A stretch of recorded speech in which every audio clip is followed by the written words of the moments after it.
It's such a hassle with the hospitalization and everything. Let's get a divorce. When I was diagnosed with breast cancer and feeling down, my husband said unbelievable things to me. He handed me divorce papers and walked out on me. At first, I was shocked by his actions. But gradually, anger welled up inside me. So, just as he wished, I submitted the divorce papers. I don't care even if he regrets it later. A week later, he, looking as white as a sheet, showed up at my door with a wad of cash. Truly adorable. Hey, it's Mommy. It was 6 years ago when I gave birth to our daughter, Nadia, at the age of 27. My husband, George, who was present at the birth, shed tears of joy. We spent our days feeling peaceful happiness, but that happiness didn't last long. Eventually, I realized that George only doted on our daughter when it was convenient for him. Stop being so noisy. Do something about it. Looking at Nadia, who wouldn't stop crying, my husband tooted loudly. When I first met him, I was drawn to his easygoing and genuine personality, but he couldn't stand anything disrupting his own pace. Whenever our daughter, who was still a baby at the time, started fussing while he was enjoying things like video games, his mood would instantly sour. Nadia, go over there, okay? I knew his personality. I would often try to move away from him when Nadia was upset, or I would try my best to soothe her, but dealing with a baby isn't always straightforward. Hey, you're the mother. Why can't you keep her quiet? Despite my efforts, George would completely disregard such moments and blame me. But then, when he was in a good mood, Nadia, come to Daddy. I'll hold you. He called Nadia in a silky voice. But Nadia, with a face that looked like she was about to burst into tears, reached out for me instead. It was as if she knew that her father's affection was fickle. What's wrong with her? Mary, maybe it's your bad parenting. With those bitter words, George stomped heavily on the floor and stormed out of the room. Because he was like that, as our daughter grew older, she started to watch his face and became hesitant to approach him. I never had raised a child and I felt lost. Although I wanted to talk to my own mother about it, my family lived far away, so I confided my worry to my mother-in-law, who lived nearby, instead. She had gone through a divorce when my husband was still in elementary school and had raised him and his sister by herself, making her a resilient woman who had faced many challenges. Since George and I had been together since college, I had known my mother-in-law since then, and she had always treated me kindly. She still works and even holds a high-ranking position at her company. She worried about me and started visiting our house regularly to check on us, despite her busy schedule. My husband also held his mother in high regard, and he would obediently listen to her words. Besides, having my mother-in-law's support was incredibly reassuring for me. Although I had mixed feelings towards George, I wanted to build a good family for her sake as well. There were times when I couldn't agree with George, and I would voice my opinions. However, I often swallowed my frustrations, knowing that if I just endured, things would eventually settle down, and I continued to live with him. After a year of maternity leave, I returned to work, and my days became truly hectic. Wow, it was really busy today. You're being dramatic over a little work. You earn less than I do. Whenever I showed even the slightest sign of fatigue from balancing work, household chores, and childcare, my husband would make a disgusted face. My mom managed both housework and work just fine. You should learn from her. My husband said this with a smirk, as if mocking me. He probably meant it as a jab. However, as someone who respected her as a fellow woman, I took his words to heart and used them to motivate myself. As time passed and our daughter turned 5, I began to notice a different change in my husband's behavior. He started coming home late or staying overnight at hotels near his workplace due to his busy schedule. One day, while my husband was in the shower, I went into the laundry room to put away some towels I had washed. That's when I noticed a notification on his phone, which he had left on top of his clothes, and I glanced at it casually. Then, on his phone screen, a WhatsApp message from someone named Jackie popped up. "Can't wait to see you soon." What is this? At that moment, I was convinced that George was cheating on me. Despite having such a husband, the shock was immense because I had believed in him. But at the same time, a surge of anger welled up inside me. What was all this time when I trusted him? Getting divorced crossed my mind, but George was Nadia's only father, and I didn't want to upset my mother-in-law either. For the time being, instead of pursuing infidelity, I took steps within my power to prepare for whatever might come in the future. About a month after discovering my husband's betrayal, I was perplexed by the results of a health checkup I had at work. While the general items showed no abnormalities, the optional breast cancer screening indicated that I needed a detailed examination. Thinking it must be a mistake, I decided to get a re-examination at a specialized hospital just in case. It's okay, it's okay. They'll surely say there's nothing wrong. However, my hopes were shattered when the doctor informed me that I had breast cancer. After receiving a detailed explanation from the attending physician, the shock was so overwhelming that I listened as if it were happening to someone else. Leaving the examination room, I sat on a sofa in the waiting area, unable to move, feeling numb. Thoughts about the future raced through my mind in a whirlwind of emotions. Mommy. At that moment, it felt like I heard my daughter Nadia's voice. That's right. I can't leave her behind. I have to stay positive. I snapped out of it and resolved to undergo appropriate treatment, determined to overcome the illness for the sake of my young daughter. Feeling that I needed my husband's cooperation and understanding, I gathered my courage that evening and decided to talk to him about it.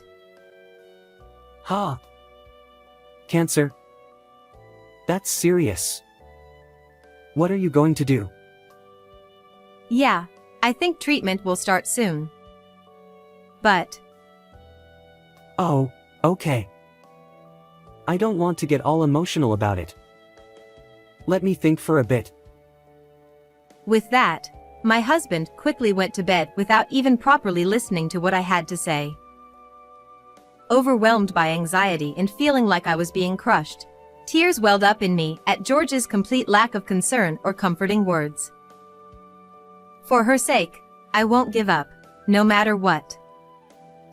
As I looked at my daughter sleeping peacefully in the bedroom, I found strength once again. I'm busy at work. The next day, my husband didn't come home. However, the day after that, he returned home after Nadia had gone to bed, seeming strangely cheerful. He proudly waved a piece of paper in front of me. It's such a hassle with the hospitalization and everything. Let's get a divorce. What? Sooner or later, you're going to die anyway. What's the problem with splitting up beforehand? Just put Nadia into some facility or something, okay? He ranted on unilaterally. That's that. Take care. And with that, he left the house, taking only the necessary belongings. At that point, I was beyond anger, just utterly dumbfounded. What? What's with that attitude? Well, whatever, I'll just submit them anyway. Since I became convinced of my husband's infidelity, I had already lost any affection or expectations towards him. So, I decided to go along with George's wishes. I don't care even if he regrets it later. A husband who doesn't bother to listen to others and doesn't care about his wife's well-being. Moreover, he has no regard for our daughter and only thinks about himself. I don't need a partner like that, and I can't possibly forgive him. The next day, I promptly went to the city hall to submit the divorce papers. On my way back, I visited someone. A week later, I received a message from my husband on my phone. I'm sorry. I want to talk. Well, here it comes. I replied to him, come to the house tonight. I arranged for Nadia to stay with my sister-in-law during that time. I didn't want my daughter to see her father in such a pitiful state.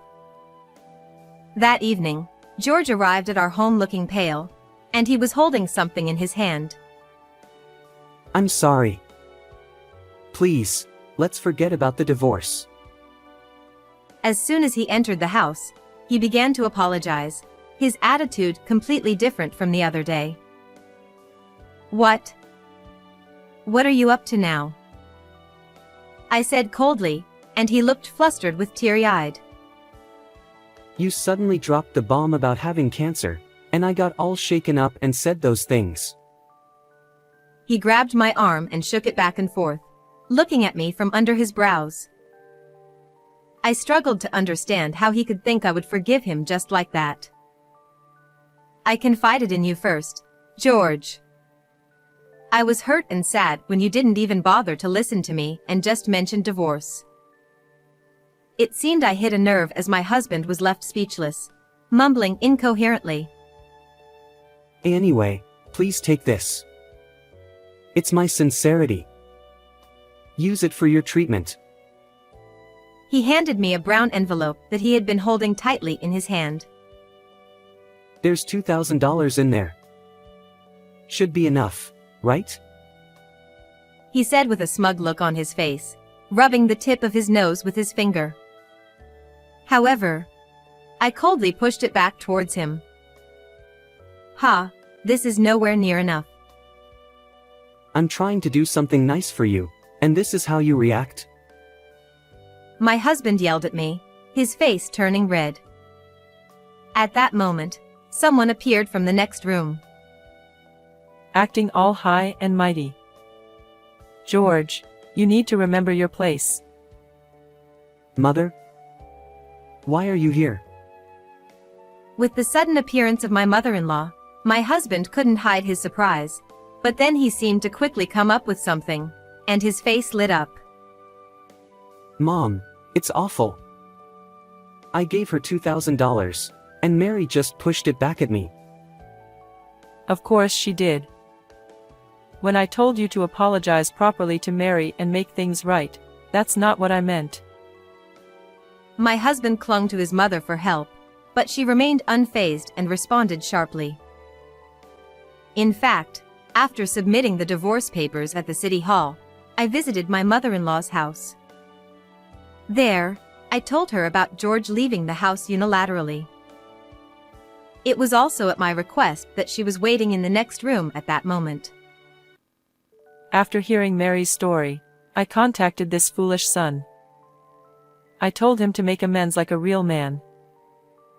It seemed my husband's idea of making amends was to offer $2,000 and ask for reconciliation. So that's what it was. What a cheap display of sincerity. Truly, it's embarrassing, even though he's my son. Wait a minute. Mom, whose side are you on, me or Mary? I'm your son. My husband tried pathetically to win his mother's support. Then, I decided to play my next card. George, you've been cheating, haven't you? For the past year, you've been coming home late or staying out overnight. I thought something was up. Ha! I don't know what you're talking about. Despite his denials, beads of sweat formed on his forehead, clearly showing his agitation. Is that true? Since I hadn't yet told my mother-in-law about George's infidelity, She turned on him with a fierce look, demanding answers. Mom, that's not true. Mary's just misunderstanding. My husband hastily tried to deflect, but I wouldn't let him get away with it. She's Jackie, right? Look, isn't this her? I confronted him, showing a picture of my husband and a young woman looking friendly together. Of course, I made sure my mother-in-law saw it too. When I became convinced of my husband's infidelity, I searched George's social media and found a woman named Jackie who often commented on his posts. Then, I looked into Jackie's social media and found many photos that seemed to be dates with my husband. Although George's face was hidden, he was wearing his favorite limited edition watch, so it was obvious that was him. Even when his mistress's name was mentioned, my husband was speechless. Do you know how much I suffered because of your father's infidelity? I've told you countless times and not to do anything that would betray Mary. My mother-in-law glared at my husband with a face scarier than a demon's. I just acted on impulse. I'll break up with her right away. I'm cutting ties with a child like you. As long as I have my granddaughter and Mary, I'm fine. Mom, please calm down. George looked even paler than when he arrived at the house. I had hoped that revealing his infidelity to my mother-in-law and having her give him a piece of her mind would be enough, but her declaration of cutting ties was unexpected. My husband often said, My mom's a company executive, so she's rich. If anything happens, we can rely on her. and had been counting on my mother-in-law financially. Mary, I'll break up with the other woman. Please help me reconcile with Mom. I'm begging you. Don't be ridiculous. When I scolded my husband as he pleaded, he flinched for a moment but then stubbornly clung to my hands. Please, don't say that. The divorce papers have already been filed, and my mind is made up. You said that $2,000 was your gesture of sincerity, but you're missing a zero. Ha! As I pushed my husband away and said that, he looked bewildered. I'll demand $20,000 in compensation, so make sure to settle properly. That's impossible. My husband, finally understanding the situation, looked more pathetic than I had ever seen him before, utterly stunned. Oh, by the way, fortunately, my breast cancer is in the early stage, so with proper treatment, full recovery is expected. When I piled on after that, my husband slumped down right there, completely defeated. Since then, as promised, I demanded $20,000 in compensation and $500 a month in child support from my husband. George apparently got dumped by his affair partner shortly after that and is now living alone in a small apartment. He's been going to my mother-in-law's house repeatedly, pleading for forgiveness, but she has steadfastly refused to accept him back. I've completed my treatment and things are going well. While I was at the hospital, my mother-in-law took care of Nadia, supporting us both mentally and physically. Nadia has grown quite fond of her, and she's full of energy. I want to express my gratitude to my mother-in-law and continue to spend each day with Nadia, filled with smiles,